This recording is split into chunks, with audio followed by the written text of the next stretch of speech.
जय गुरु जी संगत जी। गुरु जी की सारी प्यारी प्यारी संगत को मेरा दिल से प्रणाम। संगत जी, गुरु जी सत्संग चैनल पर आप सभी का हार्दिक स्वागत है। संगत जी, गुरु जी कहा करते थे कि सत्संग करन वाले दा भी भला ते सत्संग सुनन वाले दा भी भला। संगत जी, आप हर एक सत्संग को शुरू से लेकर अंत तक जरूर सुने, क्योंकि हर सत्संग में आपके सभी सवालों के जवाब होते हैं। संगत जी, आज की सत्संग को शुरू करने से पहले हम मंत्र जाप करते हैं। ओम नमः शिवाय, शिव जी सदा सहाय। ओम नमः शिवाय, गुरु जी सदा सहाय। जय गुरु जी संगत जी, आइए हम सत्संग को शुरू करते हैं। गुरुर् ब्रह्मा गुरुर्विष्णु गुरुर्देवो महेश्वरा गुरुर् साक्षात् परब्रह्म तस्मै श्री गुरुवे नमः। जय गुरु जी। जय गुरु जी संगत जी, लख लख शुक्राना मेरे मालिक का, मेरे महाराज का। संगत जी, आज हम गुरु जी की डिवाइन बुक दिव्य आभा के 71वें अध्याय का श्रवण करेंगे। संगत जी, हमारे गुरु जी महाराज इतने प्यारे हैं कि वो जिसकी बाँह पकड़ लेते हैं ना, उसको कभी नहीं छोड़ते। दुनियावी रिश्ते जिन पर हम इतना विश्वास करते हैं, जिन्हें हम अपना सर्वस्व दे देते हैं, वे भी एक ना एक दिन हमें छोड़कर चले जाते हैं।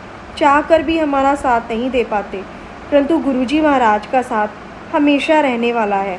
इसीलिए संगत जी, मैं बस इन 2 पंक्तियों के माध्यम से यही कहना चाहूँगी। एक तकिया परोसा तेरे चरनां दा, और सब ढाइयां ढेरियां। एक तकिया परोसा तेरे चरनां दा, और सब ढाइयां ढेरियां। जय गुरु जी। इसलिए संगत जी, बस सिर्फ और सिर्फ गुरु जी महाराज के ही चरणों का सहारा देखिए। बाकी जग में कुछ भी स्थिर रहने वाला नहीं है, कोई रिश्ता स्थिर रहने वाला नहीं है। सिर्फ गुरु जी महाराज का और हमारा रिश्ता ही स्थिर है। संगत जी, गुरु जी महाराज की कृपा के बिना कुछ भी संभव नहीं है। यदि उनकी कृपा हमारी ज़िंदगी में हमारे ऊपर है तो सब कुछ संभव है।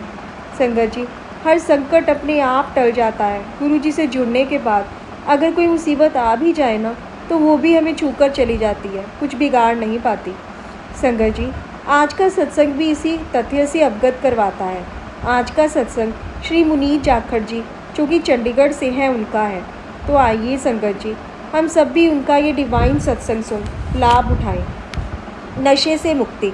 बचपन में जालंधर जाने पर मैं सदा अपने निहाल में रहता था।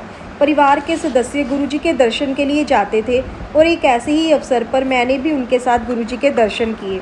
उनके मंदिर में प्रवेश करते ही वहाँ पर तीव्र सुगंध थी, जैसे किसी ने पूरे कक्ष में कोई इत्र बिखेरा हुआ हो। हम बैठकर भक्तों को आते हुए और गुरुजी का आशीर्वाद लेते हुए देखते रहे।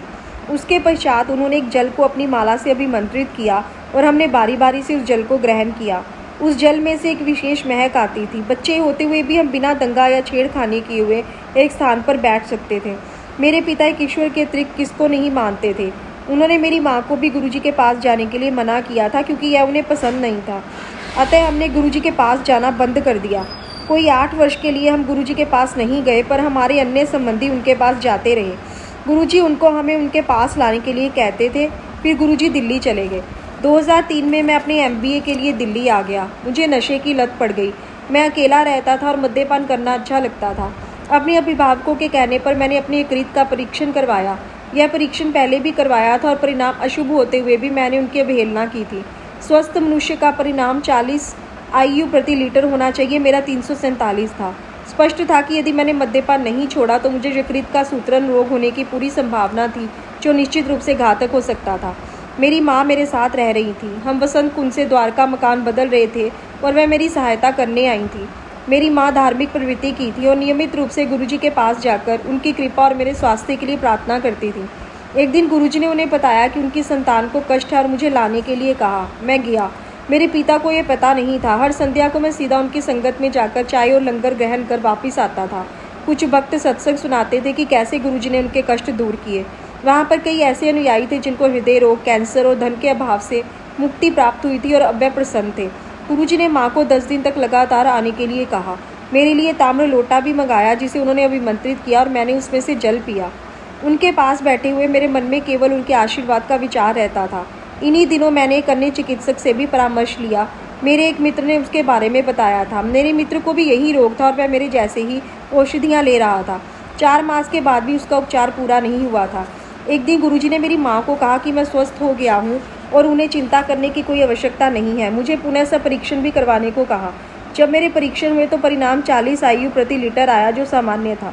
मैं समझ नहीं पाया कि यह चमत्कार कैसे हुआ। मैंने गुरुजी को उनके आशीष के लिए धन्यवाद देना चाहा था तो उन्होंने मेरे से प्रश्न किया कि क्या मैंने परीक्षण करवा लिए थे, और मैंने हामी भरी। वह बोले, ठीक है ना, जा ऐश कर। मेरी माँ और मैंने उनके चरण स्पर्श किए और हृदय से उनको धन्यवाद दिया। नानी का हृदय रोग। उस रात मेरी नानी और माँ ने एक और चमत्कार सुनाया जो 10 वर्ष पूर्व हुआ था। मेरी नानी को दिल के दौरे 3 बार पड़ चुके थे और चिकित्सकों ने उनका उपचार यह कहकर मना कर दिया कि वह जीवित नहीं रह पाएंगी।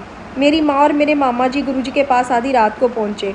उन्होंने उन्हें पान के पत्ते लाने के लिए कहा, जिन्हें उन्होंने नानी के साथ वाले कमरे में पूजा कर विमंत्रित किया। इन पान के पत्तों को मेरी नानी के हृदय स्थल पर रखा गया। 10 मिनट के पश्चात मेरी नानी जी का मूत्र हुआ, जो एक सकारात्मक संकेत था।